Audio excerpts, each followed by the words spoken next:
right. Welcome. Thank you for being here. Let's see. I have to be in a certain angle. All right. Okay, so I won't be able to move around and see you all, but hopefully you can see me. And I just a little bit about me. I am Martina Diaz. I work in Office of Financial Aid. I have been in the financial aid office for 26 years now. I'm going on 27 in February. And so just a little bit about FAFSA and yeah, some of the new changes that are coming. So welcome again. All right. Okay, so we have a land acknowledgement for UW-Madison, and I just want to read this to you. The University of Wisconsin-Madison occupies ancestral Ho-Chunk land, a place their nation has called the show since time immemorial. And in 1832 treaty, the Ho-Chunk were forced to cede this territory. Decades of ethnic cleansing followed when both the federal and state government repeatedly but unsuccessfully sought to forcibly remove the Ho-Chunk from Wisconsin. The history of colonization informs our shared future of collaboration and innovation. Today, UW-Madison respects the inherent sovereignty of the Ho-Chunk Nation, along with 11 other First Nations of Wisconsin. And let's not forget the Brotherton Nation. So today, I want to go over the FSA ID. I also want to go over the free application for federal student aid, which is FAFSA. You'll hear that a lot. The cost and what does financial aid consist of. So the cost, I'm going to just take the UW-Madison cost. I'm not going to take anyone else's cost. It's just UW-Madison. So the majority of this is going to be general, but I'm also going to throw in some UW-Madison information. UW Student Center and refund information, scholarships and other resources, the Job Center, and then additional information you may have not thought of that pertains to financial aid. So the goal of financial aid is to assist students study and pay for college, right? So sometimes we are able to provide the full amount of aid to help students attend college. Sometimes we're not able to. So again, it's just to assist students and provide opportunity and access to higher education. If you want additional information regarding our financial aid information, it's right here. It's https://financialaid.wisc.edu. So if you want additional information regarding financial aid and what we have, you can go ahead and use that website. So FSA ID, beginning with the 24-25 FAFSA, all users, which are not going to be called contributors, must have an FSA ID and password to fill out the FAFSA, even people without a social security number. So if your parents don't have a social security number, they will be able to also create an FSA ID. More to come on that later. It will be ready around the same time the FAFSA will be available, which is December 31st. So you'll get additional information to complete the FSA ID if no social security number. However, students with no social security number are not able to complete the FAFSA or create an FSA ID. However, those, again, just those without a social security number cannot create an FSA ID. We expect this access to be available around the same time, as I mentioned, when the FAFSA is released. So if you want a little bit more information as to why an FSA ID is needed or how to complete an FSA ID, we have that YouTube watch on there. So if you are able to get this PowerPoint, you can go ahead and use that website so that way you can get some additional information regarding how to complete an FSA ID. So how does one create an FSA ID? An FSA ID, you must gather your social security number, your full name, so no nicknames, no names that are not on your social security card, date of birth, email address. Students with high school emails, please, you will need your own email. So don't use your high school email, create a different one if you don't have one other than a high school one. And then your mobile phone. Currently, right now for the 23-24 school year, but not advised for the 24-25. More to come on that as well. Second, to create your FSA ID, And we really want you to create your FSA ID before the FAFSA comes around. So you and your parent will be able to create an FSA ID. You just need to go to this website, it's on studentaid.gov, and create your FSA ID before the FAFSA becomes available. So that way you have that. This is how you're going to sign your FAFSA. This is how if you take out any loans, this is how you would sign your loan applications as well. And then third, create your FSA ID. Be sure to use a memorable username and password. Keep that somewhere handy because you're going to be using this for the next 4 or 5 years. So you put that somewhere that you can always come up and find it and complete your FAFSA. And then complete your challenge questions and answer in case account information needs to be retrieved. So when you're completing creating your FSA ID, it's going to ask you some challenge questions. It's about 4 or 5 challenge questions. Make sure either you can take a picture on your phone or you can copy it down or write it down, however you like, but make sure you have that information. So for parents who don't have a social security number, when you are creating your FSA ID, it's going to ask you, do you have, and this is sort of blurry, I wasn't able to get a really good picture, but it's going to ask if you have a social security number. You can just mark down no, and then it'll take you to some other questions that you have to answer. And so a lot of this is going to be done through like TransUnion. So so parents who have some information out there, you just create this FSA ID by first saying that you don't have a social security number, and then you can create that FSA ID. So what are the items you're going to need for the 24-25 school year? A lot of this hasn't changed. So for the parents, you're going to need your social security number, birthday, valid email address, an FSA ID, which hopefully you create before the FAFSA comes out, a month and year of your parents' marriage or divorce or separation. For students, you'll also need your social security number, birthday, LA registration card, or permanent resident card if you, this is known as the green card, if not a US citizen, a valid email address, FSA ID, tax forms for 2022, and a list of schools. So now before FAFSA you could list 10 schools. Now you can list up to 20 schools. So that is something that if you wanted to have 20 schools, trying to find out what each of those schools are going to offer you, you can do that now with adding 20 schools versus 10. So this is your free application for federal student aid. You're going to need parental information, which is the contributor, and I'll explain a little bit more on the contributor and what that requires. Our school code, UW-Madison school code is 003895. So when you are filling the FAFSA, it's going to ask you what the school code is, and this is ours. The FAFSA must be completed each and every year. So once, and hopefully it'll go back to October 1st for the 25-26 year.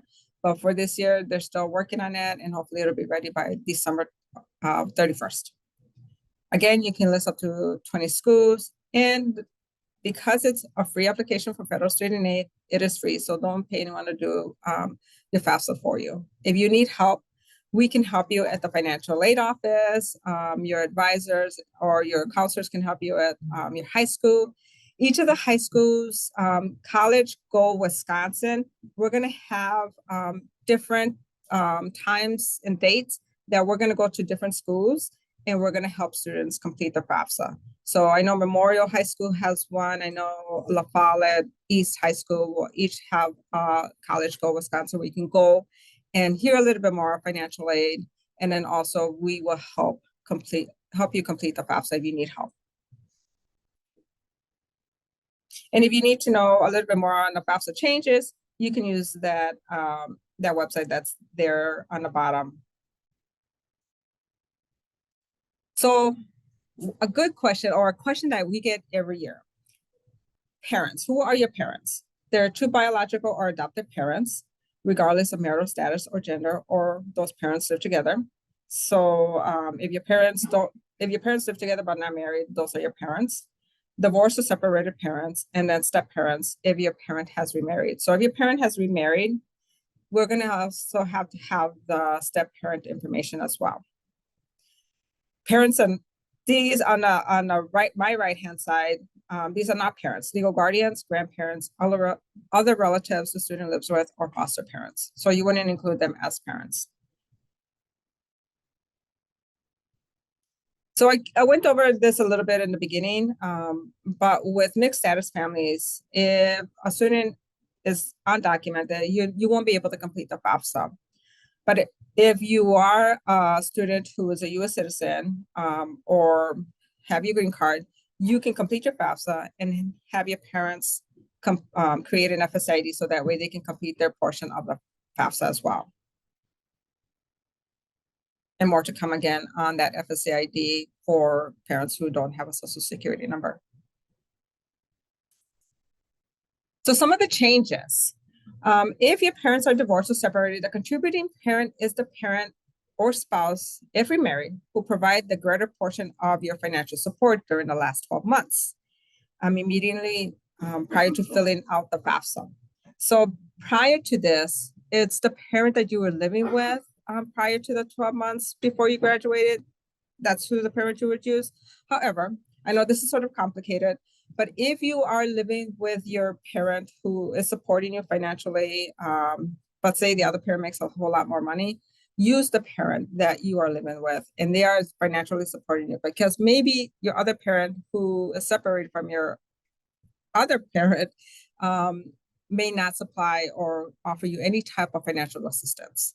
Okay. So that's a question that we're going to have a lot of questions about. So if you want to know who your parent is, you can always contact us and ask us. So again, it will no longer default to a student living with their parent the last 12 months as it used to be. The number of people in the family is also going to change. So although it's going to be asked on your FAFSA, it's not going to be calculated in your FAFSA student aid index number. So now we're going to take everything that is on your federal tax information. It's going to be pulled from there, and then however many exemptions are on there or dependents are on there, that's what we're going to use as number and household. So if something has changed, you can always let the school, us know that there's been changes or this is not right. What can we do? But that's after the fact. So the number of family members in college will still be asked again, but will be excluded from the federal, state, and institutional financial aid calculations. But again, let us know if there's like, hey, wait a minute, this is not right. You can always contact the financial aid office.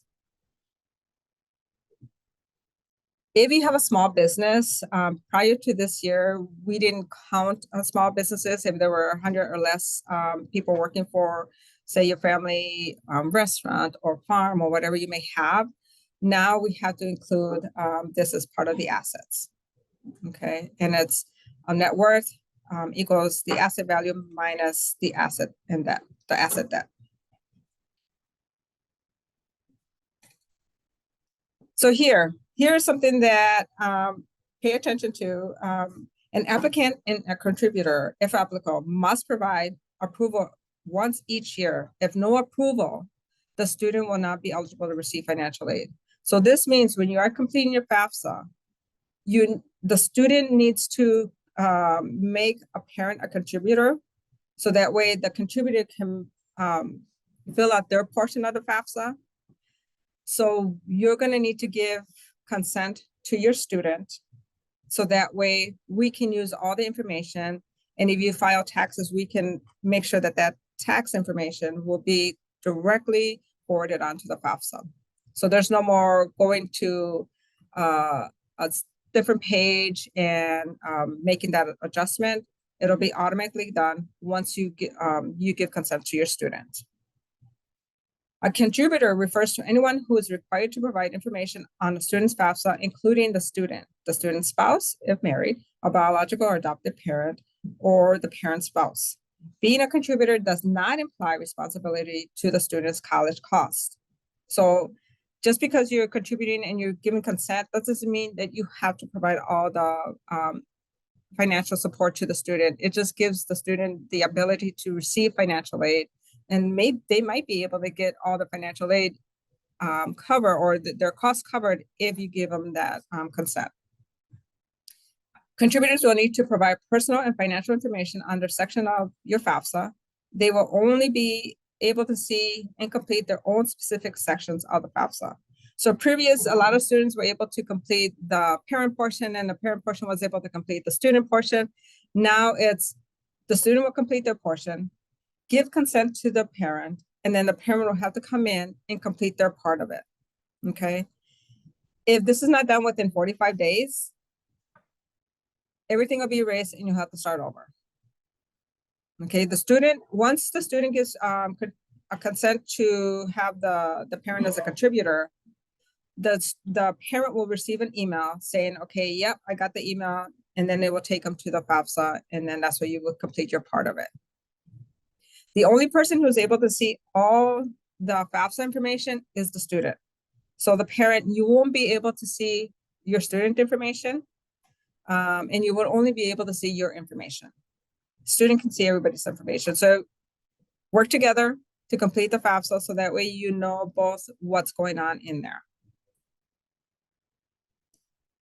Let's see. So all contributors must provide consent to have their federal tax information, FTI, transferred directly from the IRS to the FAFSA. So again, you don't have to go to a separate site to plug in some information such as your address or anything like that. Once the contributor gives consent, all of this information will be directly supplied. The IRS information will go directly to the FAFSA. So what happens after you complete your FAFSA? So another name change is, we used to call this the student aid report. It is now called the submission summary. So you'll get a submission summary letting you know this is your FAFSA information. This is what you supplied on the FAFSA.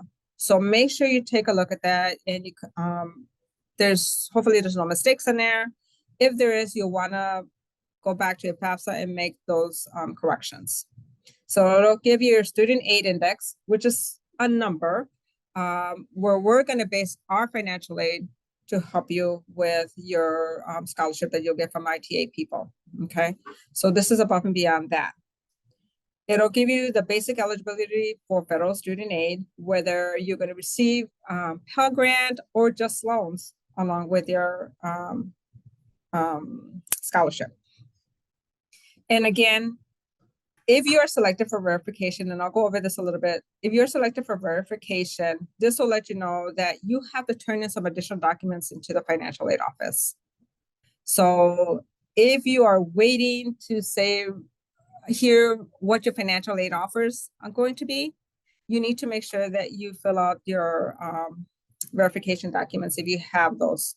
So that verification document, you'll get sent an email from our office saying, okay, we received your FAFSA. Now you have to turn in some additional documents. Usually the documents may be a copy of the taxes, or maybe it's a copy of a verification document. Those are the two usual ones that will go out to students. Results are given electronically to the colleges and also to the students. So you'll receive this information, student, it'll go to your email. If you have any special circumstances, please let us know.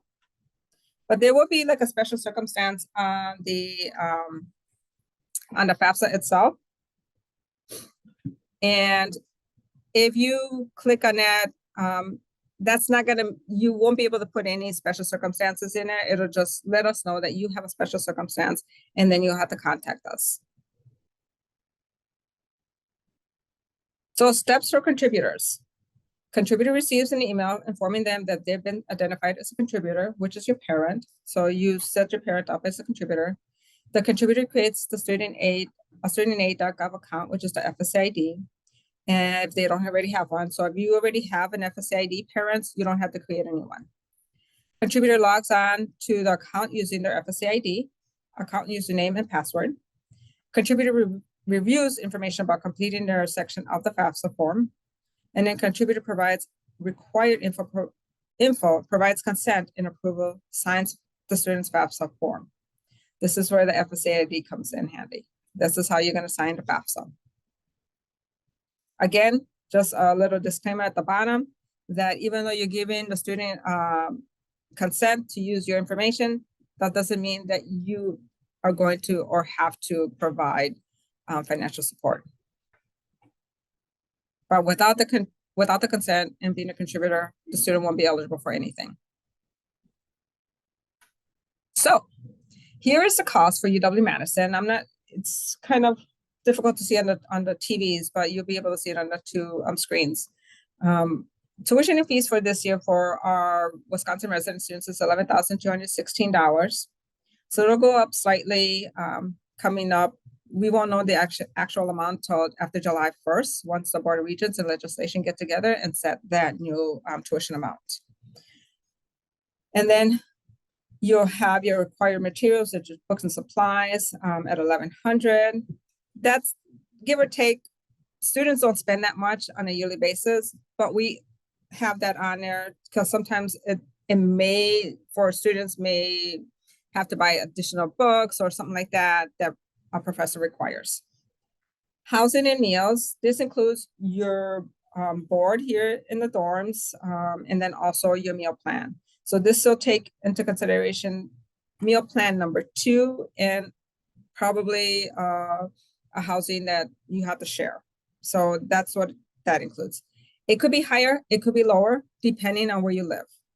So make sure when you are filling out your FAFSA, and then you get your housing information, make sure you can sort of live with where you're going to be living. So if you can share a room, share a room.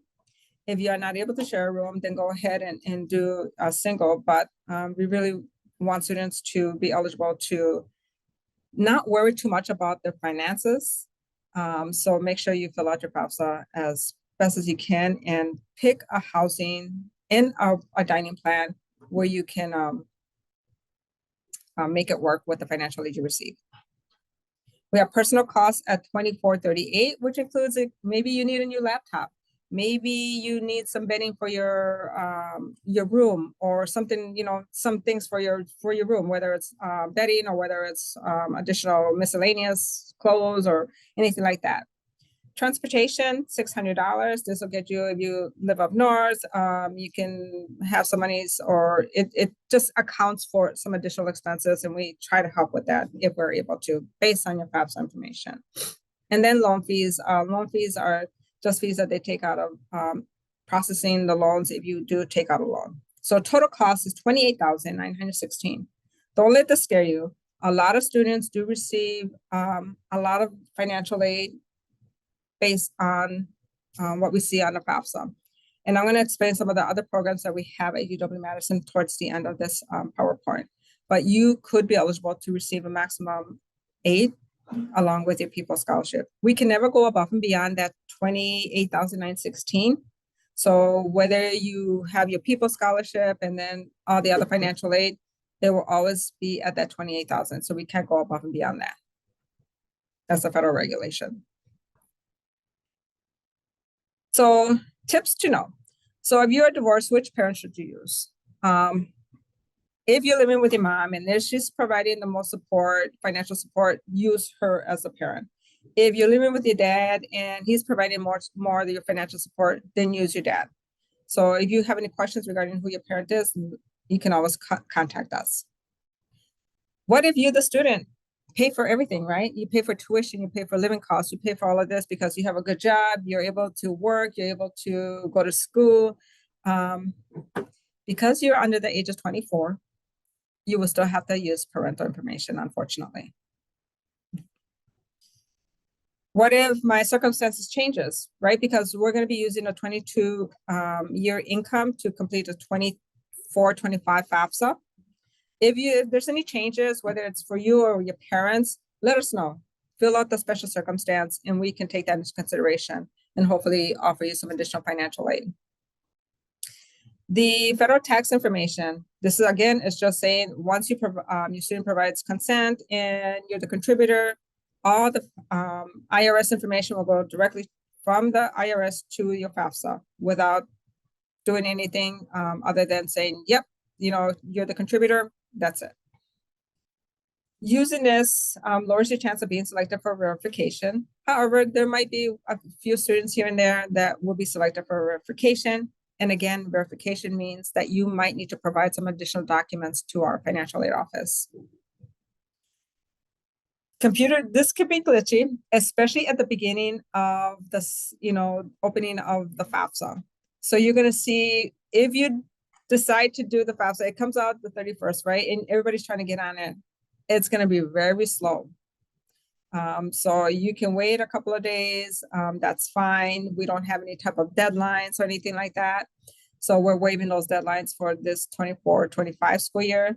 So just be prepared to wait a little bit longer than usual, just because everybody's going to try to get on the FAFSA and complete the FAFSA at that time. There's a chat function on the FAFSA as well. So if you ever had a question, you can always click on a little question mark, and pretty much they answer a lot of the general questions that you might have. But if it's in something more in depth, you can always, again, contact our financial aid office.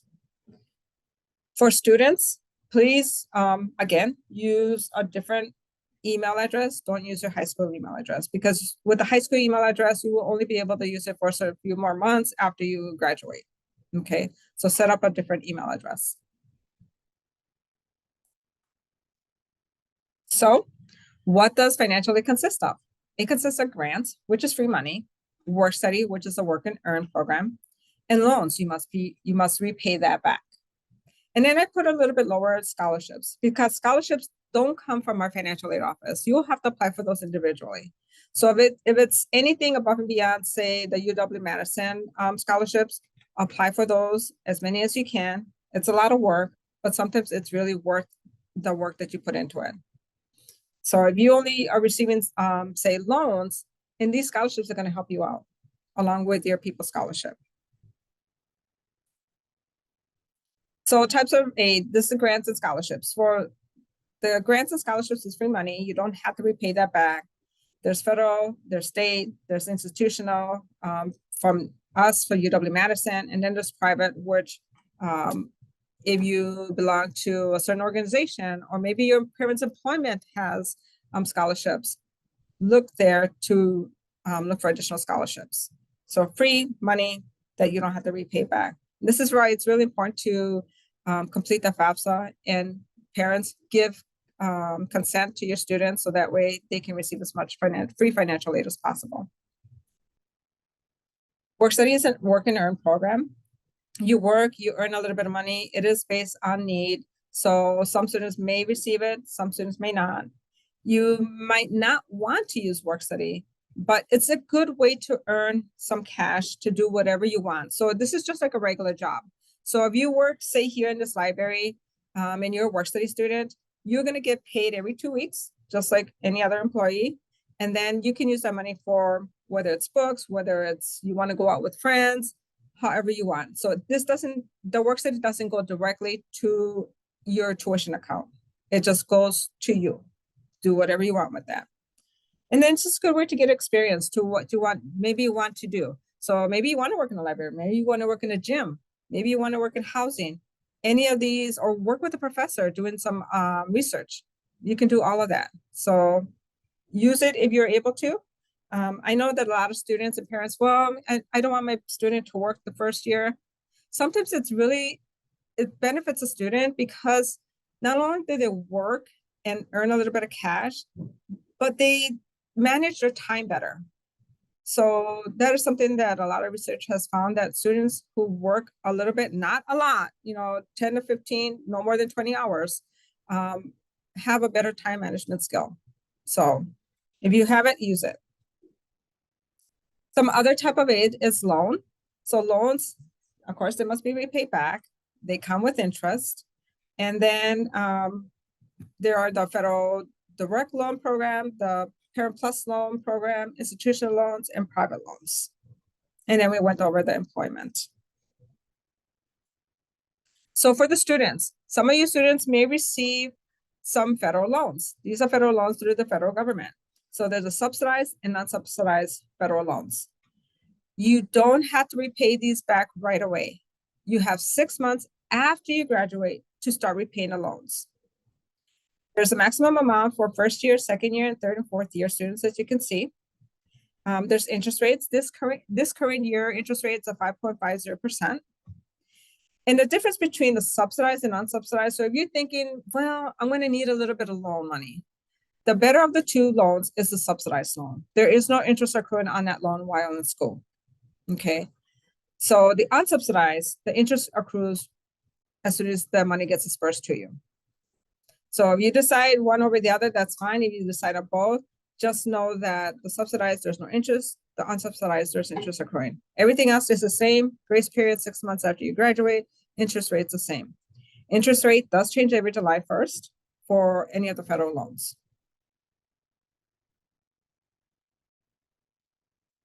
Here's something that you'll find handy. Hopefully, you probably might be using this already, but my UW Student Center is going to be your campus life. So this is going to be your life on campus right here. This is where you're going to find everything. You're going to find if you have a year in UW-Madison, you're going to see your DARS report, what your credits, how many credits do you need for this particular major, so on and so forth. Your financial account, your tuition, what your tuition is, all the little items that go into your tuition account. Your financial aid, what your financial aid offer is going to be. So if you click on a financial aid, you're going to see what your financial aid is going to be for that year. You're going to see any task that you might need to do, or notification center. Those two you'll want to keep tabs on, because sometimes those will have emails in there that, hey, you're selected for verification. We're still waiting for some documents from you. So make sure that you complete that. Otherwise, everybody's going to get a financial aid offer minus you, because you're still waiting, we're still waiting for you to turn in documents. Okay. You're going to have student jobs. So if you're looking for a job on campus, whether you have work study or not work study, you can look for jobs here. You're going to see your academic records. So don't give your parent your password, because they might be able to see all of this stuff. Unless you want to, then you can go ahead and give them your password. You can manage your class. So you can make your plan and say, okay, I have class here, study here, work here, so on and so forth. So you can do that, make your profile. And then if you have any type of veteran benefits, or if your parents are veterans and they have benefits for you, make sure you go in there and complete what you need to do to receive any other veteran benefits.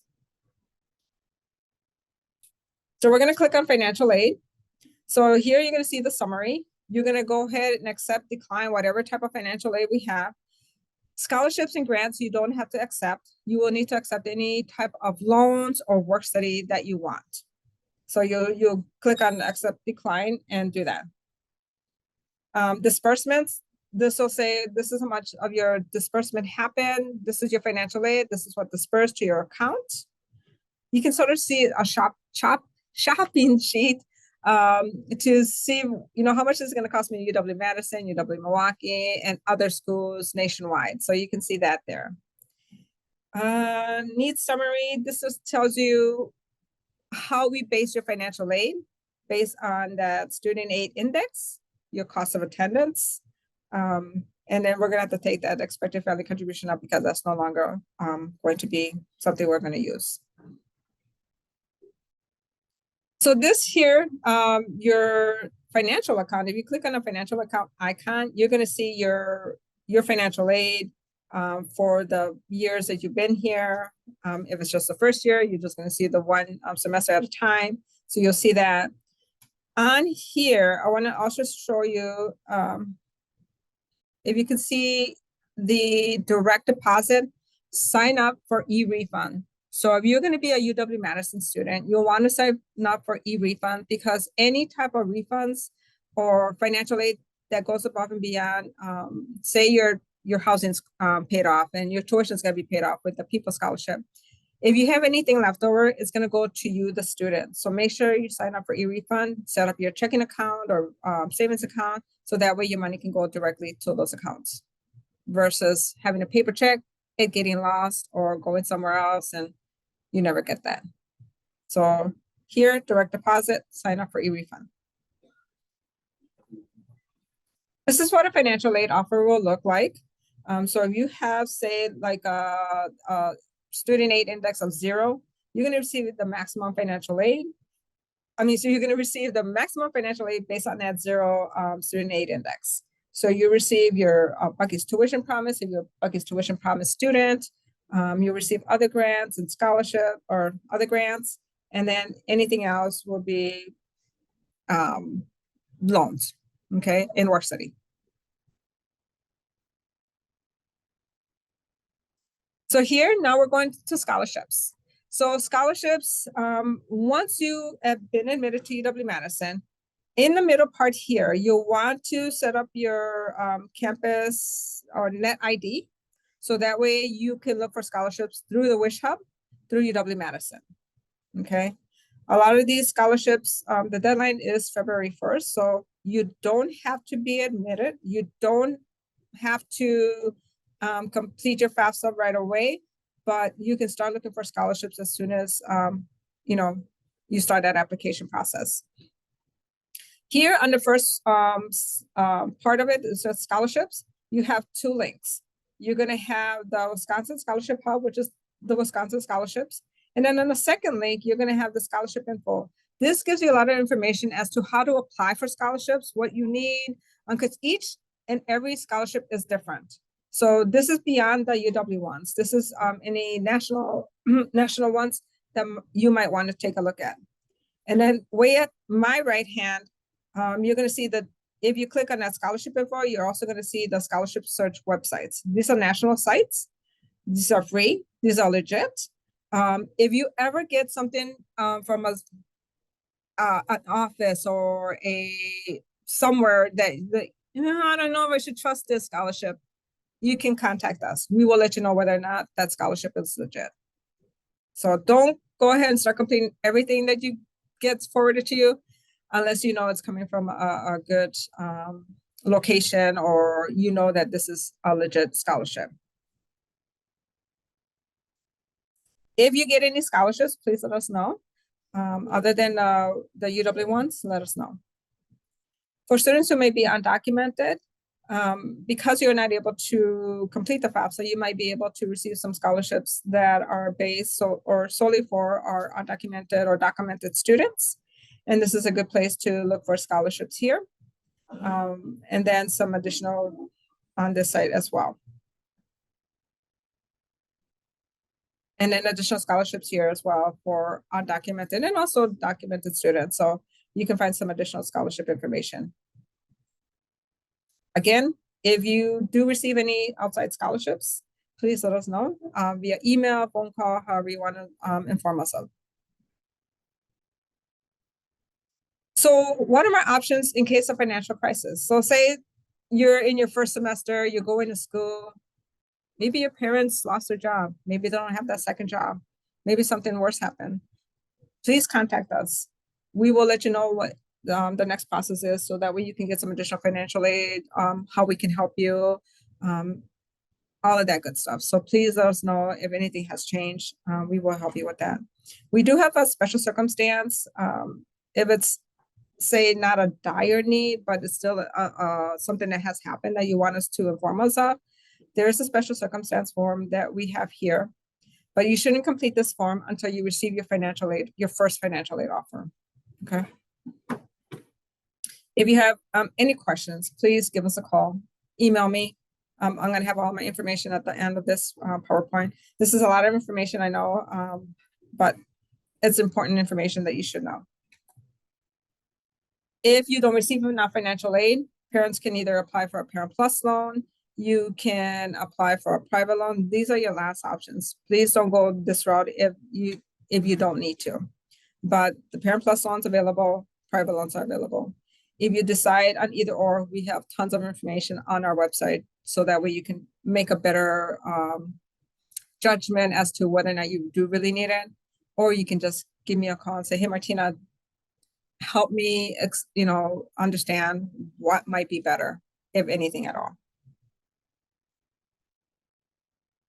Job center. So if you're looking for a job on campus, again, whether it's Work City, non-Work City, it's all going to be here on the studentjobs.west.edu website.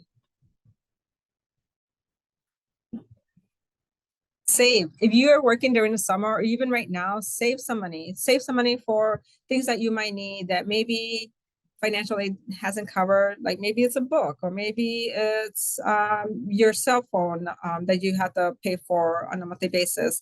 Save money for that. And just be realistic as to where your money goes. You might want to, not drink all those Starbucks coffees, save some money there. You can go to the grocery store, buy that stuff in cartons and use that and bring that home so you don't have to pay $7, $8 for a cup of coffee each and every day. Okay. Just things that you can sort of save some money on. Because as a student, you want to make sure you live as a student and not like everybody else, spending money here and there, because you want to live like a professional when you're done with school versus living like a student when you're a professional. Okay. So you can save money. And money doesn't grow on trees. So if it did, that'd be awesome. Almost to the end. Financial aid process. It'll be ready for the 24-25 school year. It'll be ready December 31st.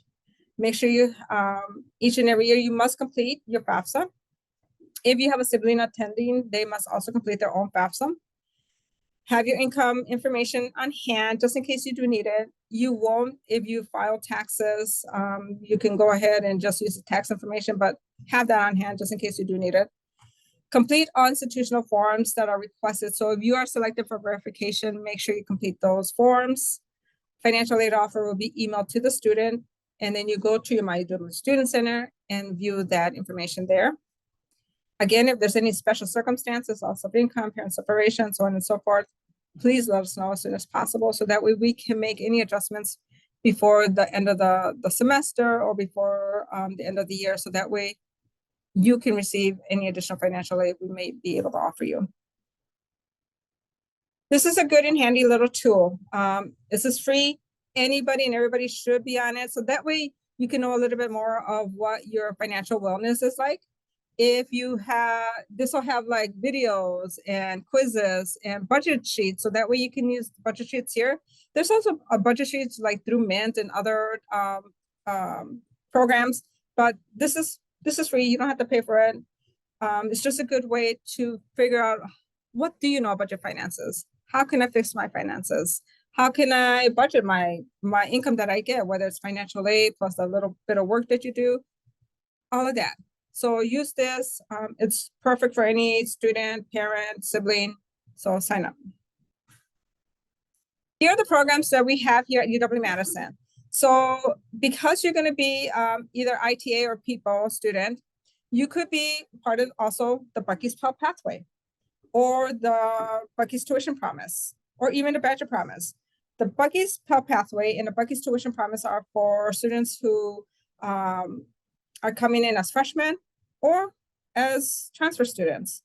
The Badger Promise is solely for transfer students, but all of this will help you in regards to helping pay your living costs that you might have. Because again, if you're gonna receive that PEOPLE scholarship, your tuition is gonna be paid.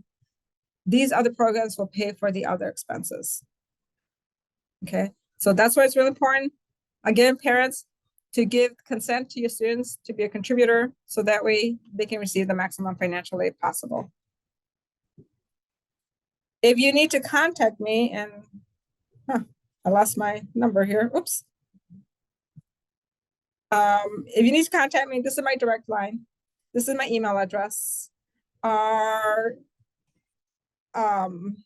where we're at 333 East Campus Mall, and the number for that general number is 608-262-3060. So if you're not able to catch me on my phone, you can always call the general number. I'm not sure what happened there, but it got deleted.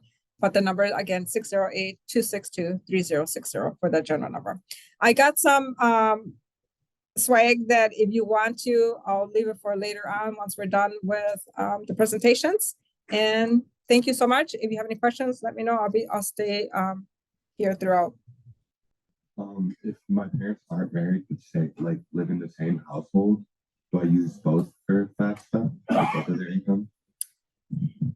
In the question, you're going to repeat the question? Can you repeat it? Okay, so the question is, if the parents are not married but living together and did they file taxes together?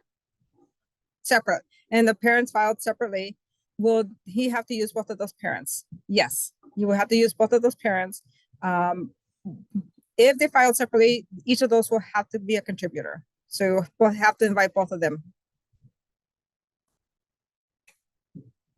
Thank you. Any other questions? Yes, Brenda. You mentioned that there's no deadline, but is there a date that you would recommend that I complete the FAFSA? Yes. So question is, I mentioned that there's no deadline for the 24-25 school year. When should you complete the FAFSA? Complete it as soon as it comes out, the 31st. We will start offering our students financial aid offers mid to late February. So the sooner you do it, the better. It's nice because then so you have office hours when we should actually call you if we need help with financial aid. Okay. Do I have office hours when you should, if you want to call me? I do have office hours. I work in the office Tuesday, Wednesday, and Friday from 8 until 4 p.m., 8 a.m. to 4 p.m. So if you ever wanted to stop by or give me a call, you can do that anytime. But also you can email me too. So that way we can set up a time. Yeah, and if anything comes up, students, if you guys have questions for me, I can also redirect them to Martina. So you can really ask anyone, we'll point you in the right direction. Okay, thank you so much. One more? Oh, okay. Thank you for coming. It's good. I know you said this, but just to make sure, for special circumstances, we contact you after we get our first financial aid offer. So the question is, did I mention that special circumstances, if you have a special circumstance, you should have your first financial aid offer first in order to do the special circumstance form? Yes, that's what you should do.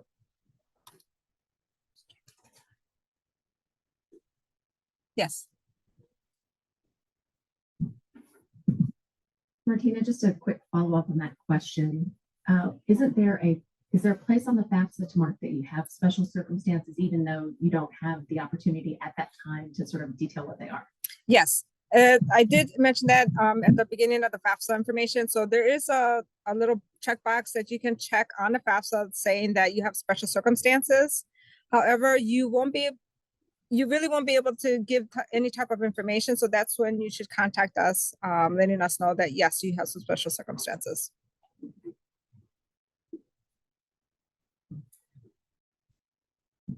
Any more questions? Going once.